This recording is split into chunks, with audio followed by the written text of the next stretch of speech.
Welcome back to my third video on exploring Singapore Malaysia series. So this video is the most important of all and I'm going to speak more about the currency cards MRT in Singapore. So watch till the end without missing anything. So let's quickly recap the last video wherein we saw the arrival at Changi Airport, SIM card pickup, explaining the app called Klook and its benefits using it, different types of SIM options and the SIM which I had purchased with the payment proof, and exploring the tallest indoor waterfall rain vortex at Changi Airport, its open timings and how to book the attractions using Klook. So if you have not watched my previous two videos, the links are in the description box and also right here in the corner. So trust me, it's worth every minute. Let's quickly jump into today's video without any further delay. So in the last video you saw us boarding MRT from the Changi Airport. So let's understand more about MRT now. MRT means, or its full form is Mass Rapid Transit Railway System. This is the name given to the metro trains in Singapore. As I said in my previous videos, if you are going with the package or travel agent, you will never get a chance to explore this metro as they will be taking you to attractions in either cabs or bus coaches as a group. So if you really want to explore Singapore by yourself, this information will be very helpful. Let's quickly see the MRT map first and know more about it. This is the map and this latest map will be available on SMRT Singapore website at all the MRT stations and also on an app called simplyGo, which I'm going to tell in few minutes. So whatever you see inside this yellow line, right? So this is the main city and outside of this is outskirts of Singapore. So legend here gives an overview of the symbols and color lines used. So every station has a station code, line code indicating the region, station number and color of the line. So based on the regions, MRT is divided into different colored lines. So EWL is called East-West line, NSL is North-South line, NEL is North-East line, CCL Circle line, blue is Downtown line and this brown is Thomson East Coast line. So these are the different kinds of lines which are divided based on the regions in Singapore. Let's as an example take EWL, it means it covers east and west regions of Singapore. NSL, north and south regions of Singapore. So if you want to change from line 1 to another line, let's say from green to blue, so look out for these interchanging stations like this. So let me show you an example. So here is one example wherein it will show yellow and purple line. So this is an interchanging station and there are two kinds of interchanging stations here. One is standard transfer which will have only two swipes. I will tell you more about this later when I speak about the payment methods. And this is tap out to transfer wherein it will be having four swipes. This tap out to transfer is usually found outside of this yellow line. And standard transfer is everywhere within this yellow line, which is the main city, and that is why it has been segregated like that. And one tip is to stay near these interchanging stations and within this particular area where I'm showing here, so that it would be useful for all your attractions to see your attractions, because most of the attractions are near in this area. So let's see two examples on how to travel here. So let's say I need to travel from Bugis to Raffles Place. You have to go to the green line. So one thing you have to make a note of here is, if it is a green line, just see the station numbers, like here it is 12, 13 and 14, right? So it will be going in this direction, but there in the MRT station it will be having the last station name, which is your Tuas link. So if you want to go from Bugis to Raffles Place, you have to go to the travel green line or travel in the green line and see for Tuas link, towards Tuas link, so that the next station will be City Hall and the other next station will be Raffles Place. So do not worry more on this, because this map is available and even this particular line is available. Let's say you're going only by the green line, it will show where this green line is going for another few of the stations, so that there won't be any confusion. And if you're still more confused, you can go and ask in the station, like there will be people there to help you out, so you can ask there and travel accordingly. So let me show you how to travel from Changi Airport. See, if you observe here, I am here at the CG2 Changi Airport, so I need to go to City Hall, wherein my accommodation is in City Hall. So all the travel or metro which is departing from Changi Airport will alight at Tanah. So Tanah is that interchanging station wherein you have to travel from here and go for your different locations or different lines based on your accommodation. So my accommodation was in the green line itself and it was not a problem. Even if it is there in blue line, it won't be a problem, or yellow line as well, because if you see here, there are a lot of interchanging stations at Bugis, at Paya Lebar. So you can just interchange based on your line, like where your accommodation is there. So from Changi airport, it will go to Tanamera. So from Tanamera, you have to travel in the green line and then interchange for your accommodation if it is there for any other line. So my accommodation was in City Hall, so I traveled from Tanamera directly to City Hall. It just took me like 20 minutes. So this is more of the maps. If you're having any doubts or any help you need from my end, please feel free to comment down below and I will reply to each and every one of the comment. Let's see the different ways of cards or payments associated with this MRT.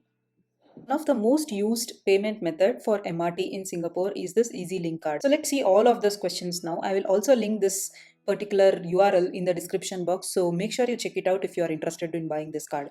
So let's see the first thing, like where I can purchase this Easy Link card. So Easy Link card is available at all MRT stations, all 7-Eleven stores. So 7-Eleven store, if you have no idea about, it is a store, convenience store, which will be open 24/7, and you will get all the eatables and any daily basic essentials at minimal prices.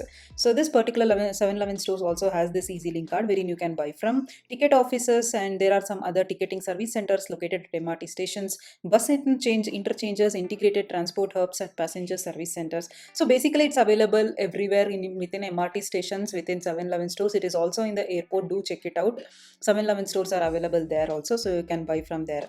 And this next is, how much is an Easy Link card? So this is the most important question here. So an Easy Link card, which is sold almost everywhere, it is costs $10, out of which $5 is stored value for use. The remaining $5 is the cost of the card and it is non-refundable.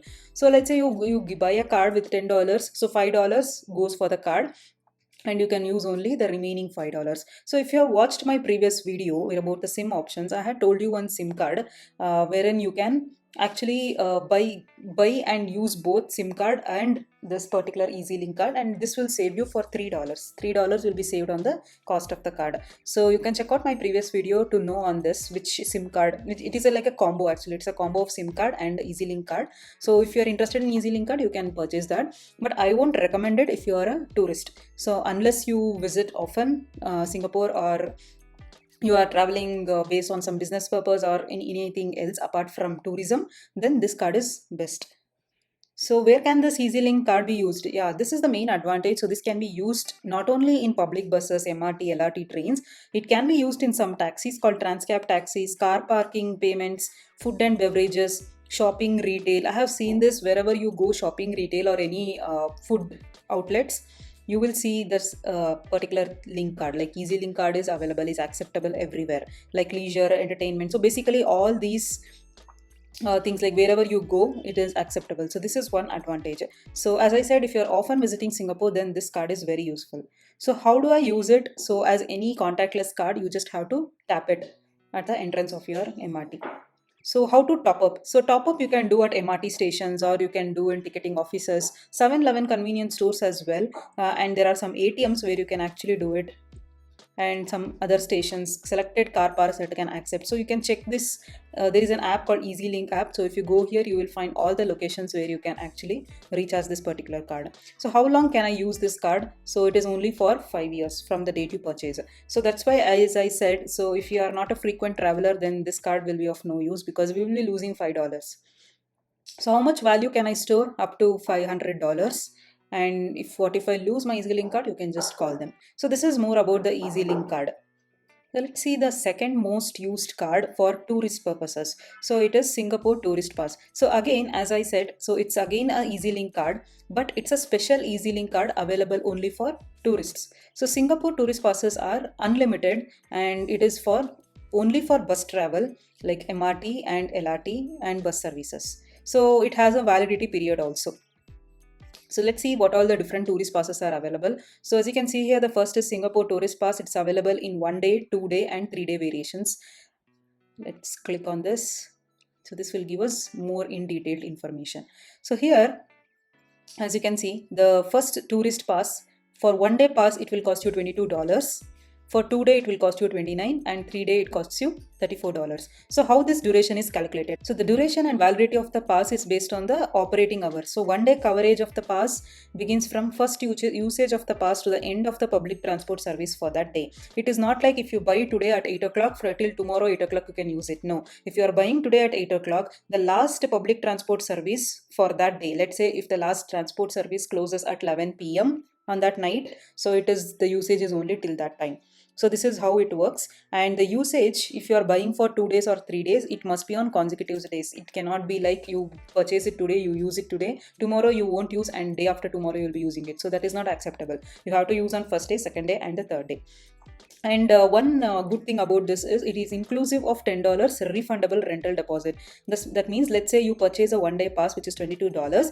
In that, $10 is a refundable deposit. So once you use completely one-day pass, you can return this card at any MRT stations and you will get remaining $10. So that means one-day pass will cost you $12.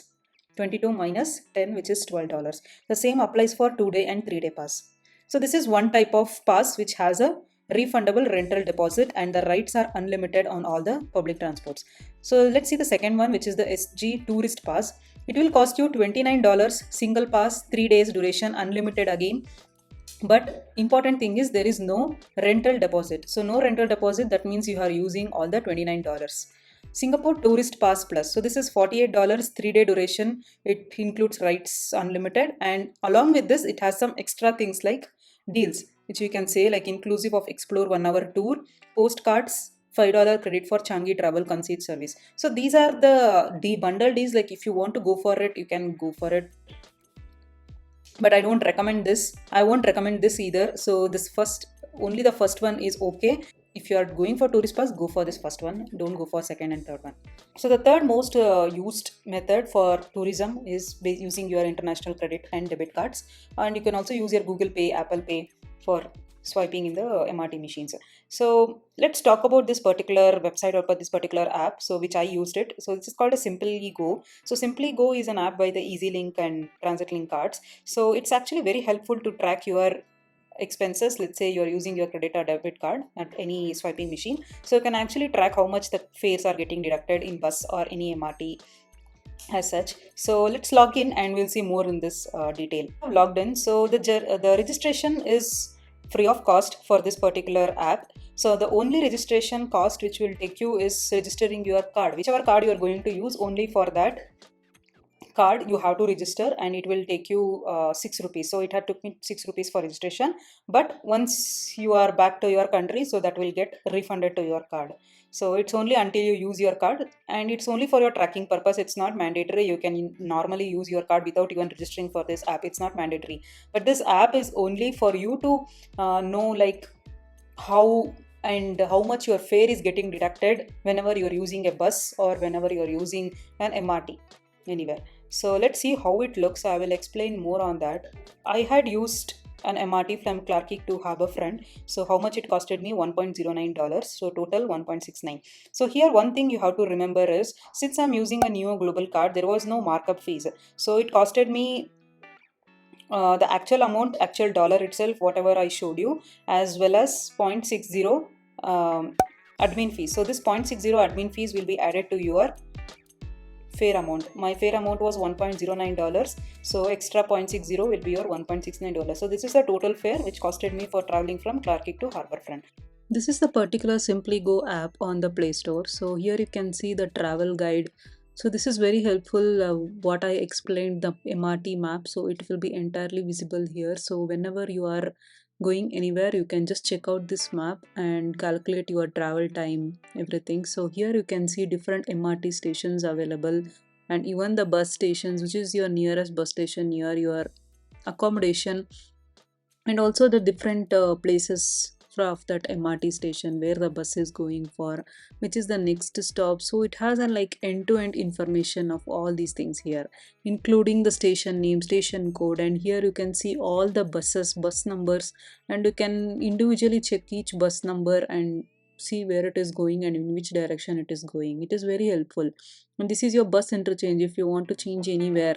So this is very helpful for that. And let's say you're searching for any particular MRT station. Here I'm searching for MRT City Hall. So you can see all the buses, what is the last train, which is the first train, when is the timings. So basically all the information here is available. And let's check the most important thing, which is the fare calculator. So fare calculator will give you a calculation from one end to another end. Let's say you have to travel from Changi airport to City Hall. So how much uh, distance or how much fare it actually takes. So here you just select your adult fare type and choose MRT and LRT. You can also check for bus fares. So choose your original station and choose your alighting station. So boarding and alighting both, if you enter, it will show you how much the actual fare cost will be.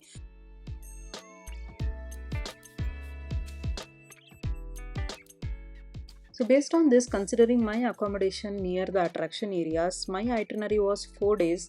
I had traveled total 9 times in bus and MRT, covering 90% of the attractions in Singapore, and the total cost for it was 10.55 Singapore dollars, including the admin fees, etc. So if I had got a tourist pass for 3 days, it would have been 24 Singapore dollars minus refundable deposit. So now I will leave you to calculate which one is reliable and cheap for tourism. So there was no hassle to return the card and get the deposit, etc. So this trick not everyone knows, and I only saw recommendations on YouTube to buy tourist pass because there will be markup fees, TCS fees, but no one talked about that there are some other options as well to do this. So I explored it myself, and I'm here to give an information as a tourist person, thinking as a tourist person and not as a YouTuber. So to conclude on this, make your itinerary ready based on your interests. Calculate the fare as I showed from your hotel to all the attractions for your entire itinerary. Include the admin fees as well. Compare and will know whether to buy tourist pass or just use your card. So buying tourist pass is not a bad thing, but if you are staying near the attractions itself, then there is no need of tourist pass. It will be less than your actual tourist pass if you use your international card. The next important topic is currency, cash or card. So once we land at the airport, what everyone does is we can think of currency exchange at the airport. But exchanging currencies at the airport is so bad because the exchange rates are so high. So please do not exchange your currency at the airport. I did not carry Indian rupees, so I did not exchange in India. But if you are carrying Indian rupees, please exchange it in India before going and exchanging at the airport because the exchange rates are very bad at the airport. So since I had carried my US dollars, which I had few left out, so and I did not take cash much because 99% of Singapore restaurants, or if you take any places or any outlets, cards are accepted more. So you don't really require cash unless it is so emergency if you want to use it for anything. So what I did was I carried only 20% of cash and remaining 80% on my credit card. So the credit card what I used was Neo Global Credit. I suggest or recommend to carry this credit card because it came in so handy for us. Like everywhere we have used it, including the MRT, buses, and all the outlets everywhere in Singapore. So this is all about the Singapore MRT and the currency required for it. So in the upcoming videos, well, let's take a room tour and see what all attractions we have covered on day one. So keep waiting for the next video. Until then, see you. Goodbye.